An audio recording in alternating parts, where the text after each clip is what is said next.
You know, I tell you one thing.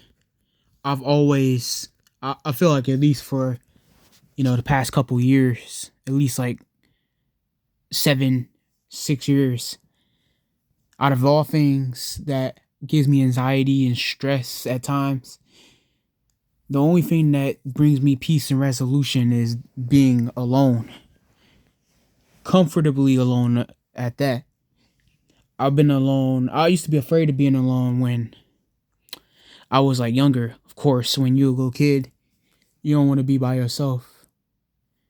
Cause you don't, your mind start playing tricks on you, and you end up seeing stuff that you end up, thinking stuff, and it conjures in your mind, and it builds up more and more. You ponder and contemplate until like your greatest fears start like invading your imagination. And yeah, for when I was younger, I didn't want to be alone. I always wanted to be around people. This involved past my parents leaving for something and saying they're gonna be right back and being gone for a couple hours. Uh, to wanting to make friends and at school, especially as I moved along in high school. And yeah, I was just looking for a friend group of some sort, but it wasn't just like something casual or common. I was trying to like fit in. I was trying hard to replicate the personality traits of the quote unquote popular kids. Uh, in retrospect, none of that really mattered, but at that time, I was so desperate for validation, and I was wearing this metaphorical mask on my face, trying to be something that I was never, just to feel like I had some connection with people. But in the end, it didn't really work because their personalities were just like toxic to me, and I couldn't shapeshift for long, and I had to get out of there. And I was a little ashamed to do it, but eventually I found a friend group that matched my, you know, qualities. Not like I was looking for like a group that met my standards or something like that. That sounds like egotistical, but I'm saying like it was easy to see uh some friends that were had similar interests like me and wasn't afraid to be themselves and knew they was the nerdy kids, the quote unquote weird kids, the quote unquote loser kids. But everybody's a loser to someone else. Everybody's a loser. But in their minds, everybody thinks they're a winner if you're insecure and you're worried about trying to fit in. But that wasn't the kids that I ended up being friends with. Uh that wasn't the kids I ended up being friends with because we were ourselves and we embraced the nerdiness and what other people thought was weird, our hobbies. We expressed that. Later down the line, I always every school I went to, I always had at least one main best friend and a couple other friends, but one main best friend. That's how it was every single time that I moved from high school to high school. I think I only been to like four schools. And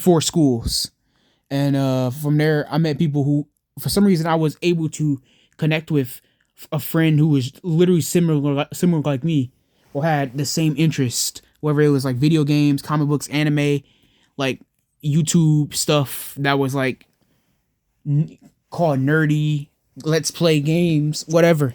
I always found friends like that, and it's bizarre to think back because my whole perspective on myself and life has changed so drastically, and that was only a couple years ago since I had my last friend. But ever since COVID, I think a lot of people's mentalities changed, and they. But I think more than anything, out of everybody, out of my family, I looked into myself. I chopped off the part that was not really me, and I was just trying to fit in. I was just fitting in with the standards that comes with, growing up and being turning like going through teenage years, being an adult, go to school, go that. I wasn't thinking for myself. I always had an active imagination, but I didn't. That was only when I made these like shows up in my head. I used to get very influenced by cartoons, anime, movies, TV shows, etc., comic books, superheroes, and I used to make my own shows in my head. And I think that was the first sign of me being by myself and doing things. When I'm give me a room, give me an empty room, and I have an entire sandbox that I can visualize from my mind and somehow just see it in the room, even though it's nothing there. It sounds like I'm schizophrenic, but I'm not hearing voices. The only voices I'm making is my own voices. you know. But yeah, I think that was always I always did that since I was like I think 12 or 11. So this whole sentiment of being by myself and being able to make these creations and these shows, concepts, and play them out by myself, besides playing with my brother, was always embedded in me. But like I said, in 2020, it evolved into like searching for my identity, trying to find like what was really me, having those years to think.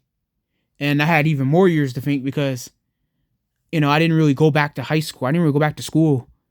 I kind of just stayed home watching YouTube. But I wasn't just watching anything. I was watching like the news, different channels with different perspectives. I was learning new things about society, myself, fitting in, and validation, friends.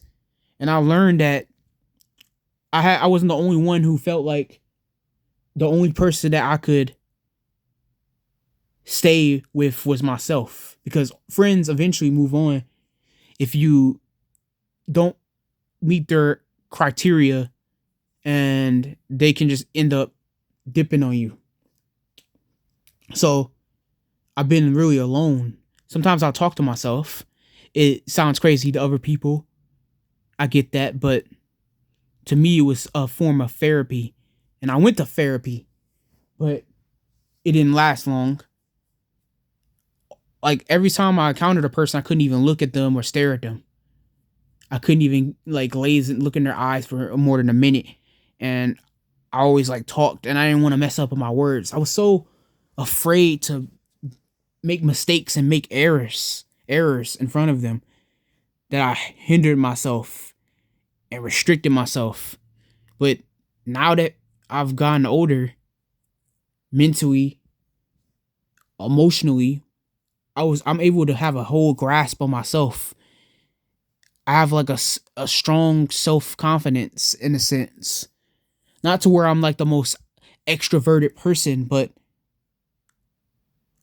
where I just am embracing who I am and embracing what I like and what I don't like. And now that I know about, I've been aware, as the last video I posted where I talked about how I guess I was woke, but not the woke, the identity politics woke, but the actual woke, the original meaning. When my third eye was open, I became woke, and now all I see is validation from myself. I want validation from myself now. I don't care. If I have a problem with my looks, that's only going to result in myself not liking it, not caring. I don't care about what people think. I don't care about making friends. They make that seem like it matters, but it doesn't. They think you're gonna go insane. Like it's in you. You're a human, so you're supposed to have this kind of. It's embedded in your biology to have a connection and be with a mate and be surrounded by love people. But I don't need that. Besides my parents, I don't need to have a bunch of friends. I've been comfortably alone, and I know there's people out there who, feel the same way. And I know there's people out there that seek validation and seek friendships, but you don't have to pour your heart out. You don't have to go crazy to get that. Sometimes you just got to be comfortable with yourself at times. It's okay to be alone. Comfortably alone. Comfortable with yourself. comfortably, comfortably alone. Yeah.